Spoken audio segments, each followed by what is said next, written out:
आदाब नमस्कार अस्सलाम मैं हूँ संसादी मसूद। आप देख रहे हैं आज के दिन के बारे में देश नहीं पूरी दुनिया जानती है कि 26 जनवरी 1950 को देश में संविधान लागू होता और ये 77वां गणतंत्र दिवस है।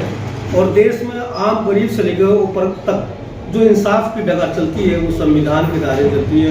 जो हुकूक है वो संविधान देता है। और इसी पर चर्चा करने के लिए हमारे साथ हैं ऑल इंडिया शेख मसूदी महासभा के राष्ट्रीय अध्यक्ष अल्ताफ मसूदी साहब। उनसे बातचीत करेंगे। वो मुरादाबाद के एक वार्ड से जिला पंचायत का चुनाव भी लड़ रहे हैं, लेकिन पहले आज गणतंत्र दिवस है, उस पर बात करेंगे। जी पत्रकार साहब बहुत बहुत धन्यवाद। नमस्कार सभी क्षेत्रवासी और देशवासियों को मेरी तरफ से 77वां गणतंत्र दिवस की बहुत बहुत मुबारकबाद पेश करता हूँ और उम्मीद करता हूँ कि इस देश में अमन चैन कायम रहे। लोगों में जितनी नफरत फैली हुई है उन नफरत को मिटा के देश में अमन चैन भाईचारा कायम रहे।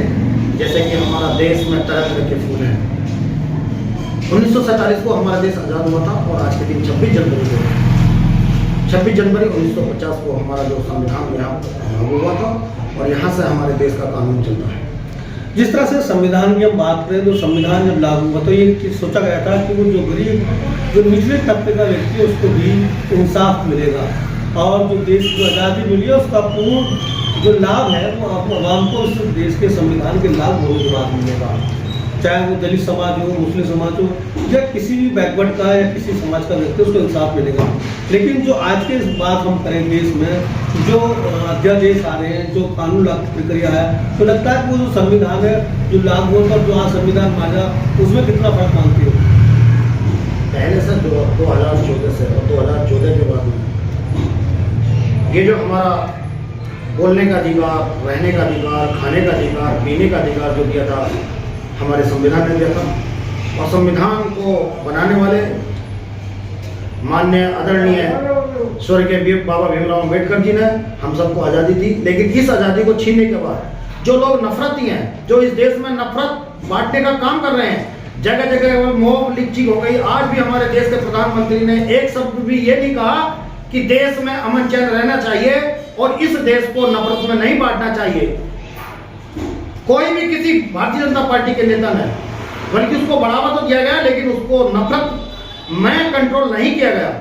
मैं देश के प्रधानमंत्री आदरणीय प्रधानमंत्री मोदी जी से और उत्तर प्रदेश के मुख्यमंत्री योगी जी से मैं अपील करता हूं, जो लोग नफरत की बात करता हो, चाहे वो किसी भी मजहब का हो, हिंदू हो, मुस्लिम हो, सिख हो, ईसाई हो, उस पर कंट्रोल कर उसको देशद्रोही आतंकवादी NSA के तहत उस पर कार्रवाई की जाए, जिससे कि देश में नफरत ना हो, आपस में प्यार मोहब्बत चल रहे। ये गद्दी है, ये आती जाती रहती है, आज उस पर है कल उस पर है, लेकिन हमारा देश यहाँ ही रहेगा। और हमारे देश के लोग बड़े खूबसूरती से, जैसा कि हर तरह के फूल है, तरह तरह के फूल है जिसका एक पौधा होता है, बड़ा खूबसूरत हमारा हिंदुस्तान है, हमारा भारत है। इन जैसा पूरी दुनिया में हम देखते भी हैं और गए भी हैं, कहीं पे भी इतना अमन चैन और प्यार मोहब्बत का संदेश नहीं मिलता जितने कि हमारे भारतवर्ष में मिलता है। अभी आपने कहा कि अमन शांति के साथ संविधान पे जो नफरती लोगों के खिलाफ कार्रवाई हो, अब बरेली में देखिए बुलडोजर चला ना। इसके अलावा देश में जहाँ भी अपराधी पकड़े जाते हैं वहाँ बुलडोजर चलता है, इंसाफ दिया तो जाता है। कहाँ दिया गया? एक ही समुदाय में चल रहा है जाता। अब देखिए इंस्टीट्यूट आइए, आप इंस्टीट्यूट आके देखिए, आप देखिए बहराइच में चला, बरेली में चला, संभल में चला और सब एक ही समुदाय में चला। काशी में चला, मथुरा में चला, झांसी में चला, एक ही समुदाय में चला। आप देखिए ना, वो तो ये शांति करने के लिए गए, दूसरे समुदाय में चला गया। ज्यादा आप इतिहास उठाइए, कितने मस्जिद मदरसे ढाई सब अवैध आदि हो गए, उससे पहले कोई अवैध नहीं था। आप क्यों देश को बांटना चाहते हैं? आप इस देश में मोहब्बत के साथ क्यों नहीं रहने देते? आज अगर किसी बच्चे को बैठता है कोई नकाब पे आप ऑब्जेक्शन उठाते हैं, कभी नमाज का ऑब्जेक्शन उठाते हैं, कितना मुर्दंगा होता है। कोई अगर रोड में नमाज पढ़े आपने उसे तुरंत उठा के जेल भेज दिया, कौन सा तरीका? आप देखिए जब इनका वो होता है बड़ा सम्मान के साथ आप लोग फूल बरसाते हैं, पूरा रोड जाम किस वजह से करते हैं आप लोग? क्या एक ही समुदाय को आप कुछ करोगे? दूसरे समुदाय आपके भारत का नहीं है, आपके भारत का नागरिक नहीं है। रही देश की सुरक्षा की बात, कोई कहता है बांग्लादेश से आ गया तो सुरक्षा की जिम्मेदारी किसकी है? हमारे भारत के जो गृह मंत्री है, रक्षा मंत्री है, उनकी जिम्मेदारी है। आप कहते हो ममता महीना जो है घुसा दिया, आप कहते हो कि वहां से आ गया, आप कहते हैं कि उधर से आ गया। ये आपकी जिम्मेदारी है। आप बार बार क्यों नेहरू जी को आप दोष देते हैं? नेहरू जी को क्या दोष है? नेहरू जी ने इस देश को आजाद कराया, महात्मा गांधी जी का जी मनरेगा। आप जो महात्मा गांधी ने जो गरीबों, दलितों, अखिलों, पिछड़ों, मजदूरों को जो रोजगार देने का काम किया, आज उसको आपने खत्म करने का काम किया। हमारे जो राहुल गांधी जी हैं, जो हमारे देश के प्रधान, क्या नाम है, सड़क से लेकर संसद में लड़ाई जो लड़ने का काम कर रहे हैं, जो मनरेगा का 100 दिन का काम दिया था, भारतीय जनता पार्टी की सरकार ने, मोदी जी की सरकार ने इसको खत्म करने का काम किया। हमारे लोग सड़कों पर हैं। जब तो जिला पंचायत का चुनाव लड़ा है, मनरेगा की बात करी, मनरेगा की बात करी, तो इस पे ग्रामीण क्षेत्र जो बहुत गरीब इलाका होता है वो टिका होता है, क्योंकि बहुत सारे गाँव में ज़मीन नहीं होती, मजदूर के पास घर भी रहने के लिए लोगों के पास में है। मनरेगा जैसी सुविधा उसको मिल जाती तो वो उसका परिवार चल जाता। आप जिला पंचायत का चुनाव लड़े तो किस तरह से लोगों से मिल रहे, किस तरह की मामला सामने आ रहे हैं? देखिए, मनरेगा 2006 में कांग्रेस पार्टी ने लागू की थी। इसलिए लागू की थी जो गरीब आदमी, एक मजदूर आदमी जिसके पास किराए के तक के लिए पैसे नहीं है, जो शहर तक आता है, उसको रोजी रोजगार देने का काम मनरेगा के तहत दिया गया था। 100 दिन का रोजगार दिया गया था। अब उसमें क्या, इस भारतीय जनता पार्टी की सरकार ने जो मनरेगा का पैसा पिछली बार सेंटर से 90% आता था, 10% स्टेट देती थी, और आज स्टेट के पास पैसा ही नहीं है, 90% सेंटर देती थी। लेकिन अब इस सरकार ने इस कानून को बदलने का काम किया। कानून नहीं है बल्कि ये ठेकेदारी पे जाएगा, मजदूर का कुछ नहीं लगेगा।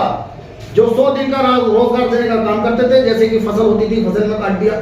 अब इस सरकार ने 60% सेंटर देगा, 40% स्टेट गवर्नमेंट देगी। स्टेट गवर्नमेंट कहीं कहीं पैसा है, कहीं नहीं है, वो कहाँ से मजदूरों का भला करेगी, कहाँ से मजदूर जाए, मतलब वहां पे। लेकिन इसका संदेश सही नहीं गया।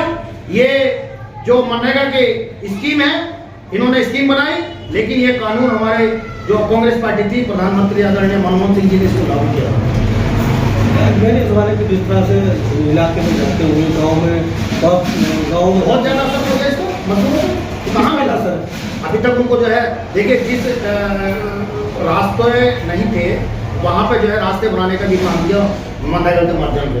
जब रास्ते बने तो लोगों को रोजी रोजगार भी मिला, तालाब की खुदाई हुई, कहीं पे सड़कें बननी हैं, कच्चे रास्ते हैं। लेकिन अभी तक कोई इतना लंबा कोई मसला नहीं लगता नहीं। तो जिला पंचायत जिस वार्ड से आप लड़ रहे हैं, वहाँ किस तरह के मुद्दे हैं और किस तरह की चीज़ें होनी चाहिए कि जो सरकार है उस पर संज्ञान है, तो वो जो इलाका है वो रोजगार से जुड़ सके, वहाँ विकास हो सके, जो आने वाली पीढ़ी है वो भी कह सके कि जो असली सियासत हुई है, जो असली प्रतिनिधित्व उसने कुछ इलाके में विकास किया और नई चीज़ हो जाएगी। देखिए, रोजगार लोग शहर की तरफ भागते हैं। मेरा मानना है कि जिस तरीके से एक फैक्ट्री, हमारी नेपा फैक्ट्री, यानी कि जब राजीव गांधी जी प्रधानमंत्री थे तो कई हजार एकड़ में वो जमीन है, अगर वहाँ पे एक बड़ी फैक्ट्री रोजगार के हिसाब से बन जाए और देश का भला हो, देश को फायदा हो, और यहाँ के नौजवान साथियों को, गरीबों को, मजदूरों को वहाँ पर रोजगार मिले, तो वहाँ पर फैक्ट्री बना के तैयार कर दी जाए। बुरहानपुर में, अलीगंज बुरहानपुर में नेपा फैक्ट्री के नाम से मशहूर है। हाँ, बुरहानपुर क्षेत्र में पड़ता, लेकिन मेरा क्षेत्र वार्ड नंबर 38 है। वार्ड 38 में सड़कें बहुत कम टूटी हुई हैं, लाइट बहुत कम आ रही है, शिक्षा का तो कोई मतलब नहीं है। शिक्षा तो आप देख रहे हैं कि वहाँ पे तो सिर्फ और सिर्फ ये लोग चाहते हैं कि पढ़ लिख कर जो गरीब का बच्चा वो आगे निकल पाए, वो वहाँ पे नहीं। जब पढ़ेगा उसको अकल आएगी, और जब अकल आएगी तो वो सोचेगा अच्छा क्या है, बुरा क्या है। लेकिन आज भी क्षेत्र बहुत पिछड़ा हुआ है। इसके लिए सरकार को जो है सब यानी कि रोजगार देने के लिए कोई लोग ठोस कदम उठाने चाहिए। बहुत सारे उत्तर प्रदेश सरकार ने स्कूल बंद किए हैं, तो क्या आपके इलाके में बंद हुए? क्या वो स्कूल है? कितने कम के बंद हुए और बंद हुए तो कितने हो गए? क्योंकि दोनों कहा कि 3 किलोमीटर का स्कूल बनेगा, 2-3 किलोमीटर का स्कूल जो स्कूल है वो बंद कर दिया गया। देखिए, हर स्कूल में बच्चे 4-4, 5-5 हैं, टीचर है 5-4-3 लोग हैं, और उन टीचरों को भी किसी पे एसआर में लगा दिया, किसी को जनगणना में लगा दिया, किसी को मिड डे मील बच्चों को खाने बनवाने में लगवा दिया। टीचर कहाँ से पढ़ाएंगे? वो बच्चों एजुकेटिव कहाँ से बनेंगे? एजुकेशन कहाँ पाएंगे वो, जब टीचरों को उस लेवल पर आपने लगा दिया? या तो रोजगार देने के लिए जो शिक्षित बच्चे हैं, शिक्षित नौजवान हैं, उनको लगा दिया जाए, लेकिन टीचर को ही लगाया जाता है। वो बच्चे पढ़ाएं, स्कूल में जाएं, या फिर जो सरकार का जो आदेश विभिन्न कारणों के बोले ये स्कीम दीजिए, वो स्कीम दीजिए। अभी मैंने सुना था कि कुत्तों की गिनती के लिए भी बताइए टीचरों को लगा दिया, आदेश आया है शायद, सुना है मैंने। आया तो दोनों में। तो ये क्या टीचरों का काम है कुत्तों की गिनती करना भाई? बाद में आदेश वापस लिया गया। नहीं तो क्यों ऐसा तुगलकी जो है फरमान? आप लोग बाबर को याद करते हैं, अरे बाबर से करते, बाबरों के बाद तो 200 साल अंग्रेजों ने राज किया, अंग्रेजों को क्यों याद नहीं करते? अंग्रेज को क्यों नहीं दोष देते अंग्रेजों को? लोग कहते हैं कि ये हुआ वो हुआ, उन्होंने हुकूमत, वो जो आए थे वो हिंदुस्तान में रहे, लेकिन अंग्रेजी सारी सब कुछ सोने की चिड़िया, जो सोने की चीज आई, सारा हमारा देश सोने की चिड़िया कहलाता था। कृषि प्रधान हमारा देश है, और ऐसा देश क्या पूरी दुनिया में हमारा भारत जैसा देश नहीं है। आज अगर हमारे देश में नफरत फैलाने का काम कर रहे हैं, इन पर रासुका लगाया जाए और इन पर जो है इनकाउंटर किया जाए। मैं सरकार से मांग करता हूं कि इस देश में जो भी नफरत फैलाए किसी भी समुदाय का हो, उसके खिलाफ सख्त से सख्त कार्रवाई होनी चाहिए। आज मैं अग्री की तरफ जा रहा हूँ, आज गणतंत्र दिवस है और संविधान नाम होने का भी देखता हूँ। तो जो न्याय प्रक्रिया चल रही है, न्याय की प्रक्रिया में कोई भी किसी आदेश की अवहेलना नहीं कर सकता, लेकिन ये जो आदेश आते हैं तो क्या लगता है कि जो संविधान है वो दिन बदलाव होता कि उस सोच के अनुसार लोगों को न्याय मिल पा रहा है। अभी देखा ना संबंध की घटना का आपने, जिस जज साहब ने एक आदेश दिया FIR कराने में, और जो वहां के SP हैं उस आदेश की अवहेलना कर रहे हैं। क्या ये कानून कहता है? आप आदेश मानिए, आप जांच कीजिए, आप पहले FIR तो कीजिए। FIR के बाद आपका हक बनता है कि विवेचना में क्या सही है क्या गलत है। आप कह रहे हैं कि हम हाईकोर्ट को चैलेंज करेंगे, क्या कानून है? और जिस जज साहब ने सही जो है आदेश दिया, जिसका बेटा मारा, जवान बच्चा गया, उसकी FIR तक की उन पुलिस वालों ने जिसने एनकाउंटर किया, ये मैं नहीं कह रही, अदालत कह रही है, उनके खिलाफ FIR के आदेश दिए। उस FIR का आदेश के लिए आप चैलेंज क्यों कर रहे हो? इसका मतलब कहीं ना कहीं कुछ ना कुछ है, बहुत कुछ है, कुछ ना कुछ बहुत कुछ है। ऐसा देश नहीं चलेगा, अति का अंत होता है। हमेशा याद रखिए, इंसाफ की जीत होती है और होगी। जैसे कहावत है का रावण का भी अंत हुआ था, रावण का भी अंत हुआ। संघचार के खिलाफ ये भी बुलडोजर चला है, गलत हुआ है, संघचार नहीं है, हम सब मानते हैं, अच्छा काम करते हैं। और भारत देश है, इस धरती पर हर इंसान का खून बहा है, सबने शहादत दी है। सबसे ज्यादा मुसलमानों को गाली देते हैं ना, सबसे ज्यादा देखिए वहाँ पे, हमने तो नहीं लिखा ना इंडिया गेट पे 6130 कुछ मुसलमानों ने अपनी शहादत दी है। आप भूल जाते हैं, आप नफरत की बात करते हैं, आप औरंगजेब की बात करते हैं, आप बाबर की बात करते हैं, क्यों कर रहे हो? अंग्रेजों की बात करो ना, जिन्होंने हमारे आदमियों को गुलाम बनाया था। इस तरीके से जैसे फिल्में भी आती थी, कोई किस तरीके से मर्द फिल्म देखी थी, हमने अंग्रेजों ने गुलाम बनाया था हमारे दोस्तों को। आप अंग्रेजों को खिलाफ नहीं बोलते, तुम्हारी हिम्मत नहीं है। जो नफरती लोग हैं उनसे ये चैलेंज करने चलो, अंग्रेजों का नाम तो लीजिए आप, अंग्रेजों का नाम नहीं लिया आपने आज तक किसी भी नफरती ने।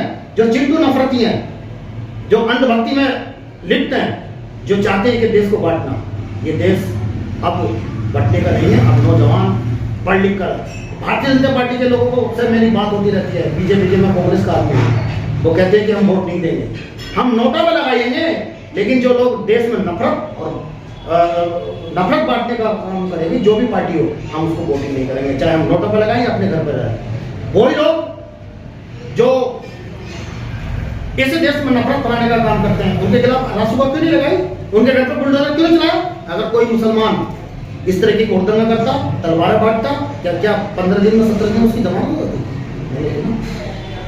5-5 साल से चल रहे जिसका ट्रायल नहीं हुआ, क्या है? कानून को कैसा मजा पाना चाहिए? अगर सेंगर साहब को देखिए, जमानत किस बेस पे देखिए, कुछ एक मंत्री है उसका स्वागत कर रहे हैं। अरे किस बात का स्वागत कर रहे हो? जो बलात्कारियों का आप क्या स्वागत कर रहे हैं? किस आधार पर आप स्वागत कर रहे हो भाई? गुजरात की वो थी, आपका क्या नाम है उनका, देखिए उनके गुनाहगारों को, जिसका बलात्कार किया, गैंगरेप किया, उनके पति की हत्या की, कितने लोगों को मारा गया, उन शैतानों को आप जमानत दे रहे हो, पैरोल दे रहे हो, किस आदेश पे दे रहे हो? इसका मतलब ये कि कानून का मजा कहाँ है? बहुत बहुत शुक्रिया इससे गणतंत्र दिवस के बारे में बातचीत कर रहे थे और आज विकास और कानून के बारे में। तो खबर कैसे लाइक कमेंट करके